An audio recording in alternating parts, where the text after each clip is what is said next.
भगवान परशुराम ने 21 बार क्यों किया धरती को क्षत्रिय विहीन। सुनिए ये पौराणिक कथा को। जब अधर्म अपने चरम पर था, जब ब्राह्मणों का अपमान और धार्मिक मर्यादाओं का उल्लंघन हो रहा था, तब एक सन्यासी ने उठाया फरसा और ले ली धरती से अधर्मी क्षत्रियों की परीक्षा। वह कोई साधारण मानव नहीं, बल्कि स्वयं भगवान विष्णु के छठे अवतार परशुराम थे।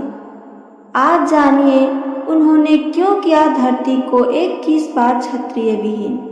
कौन था सहस्त्रार्जुन और क्या था वह भयानक संकल्प का रहस्य, जिसने इतिहास में खून से लिखे अध्याय जोड़ दिए। भगवान परशुराम को भगवान विष्णु का छठवां अवतार माना गया है। वे भगवान शिव के परम भक्त थे और हमेशा तप में लीन रहते थे। उनकी भक्ति को देखकर स्वयं महादेव ने उन्हें अमरता का वरदान प्रदान किया था। कैसे पड़ा परशुराम नाम, आइए सुनते हैं आगे। महाभारत और विष्णु पुराण के अनुसार परशुराम जी का मूल नाम राम था, किंतु जब भगवान शिव ने उन्हें अपना परशु नामक अस्त्र प्रदान किया, तभी से उन्हें परशुराम के नाम से जाना जाता है। उनके स्वभाव की तो बात करें तो उन्हें क्रोध बहुत जल्दी आता था। क्षत्रियों के प्रति अपने क्रोध के चलते ही उन्होंने 21 बार धरती को क्षत्रिय विहीन कर दिया था। कौन था सहस्त्रार्जुन?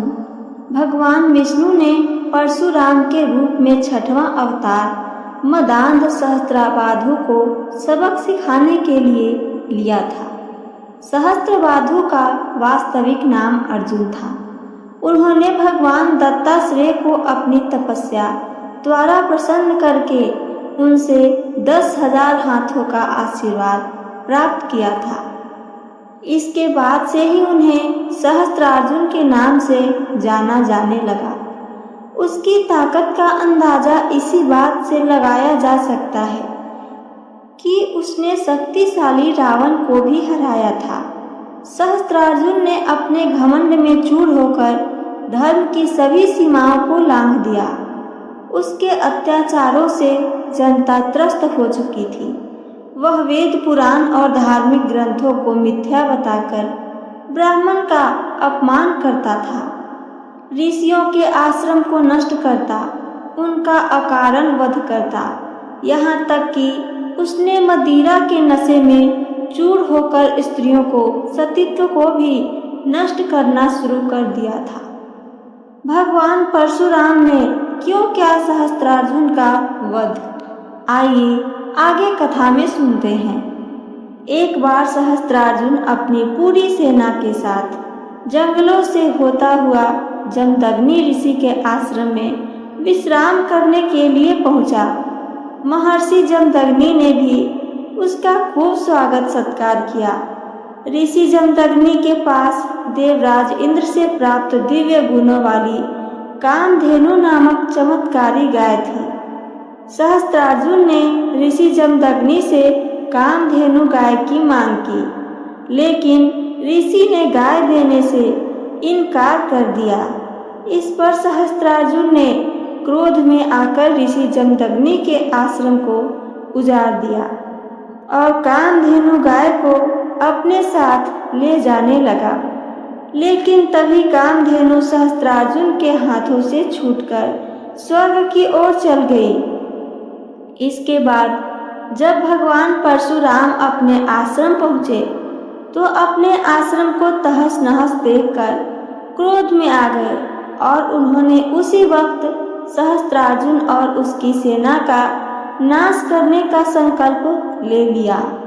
परशुराम भगवान शिव द्वारा दिए महाशक्तिशाली फरसे को साथ प्रचंड बल से सहस्त्रार्जुन की हजारों भुजाएं और धड़ परशु यानी फरसा से काटकर उसका वध कर दिया था। इस कारण किया क्षत्रिय वंश का नाश। सहस्त्रार्जुन के वध के बाद परशुराम अपने पिता ऋषि जमदग्नि के आदेशानुसार प्रायश्चित करने के लिए तीर्थ यात्रा पर चले गए थे।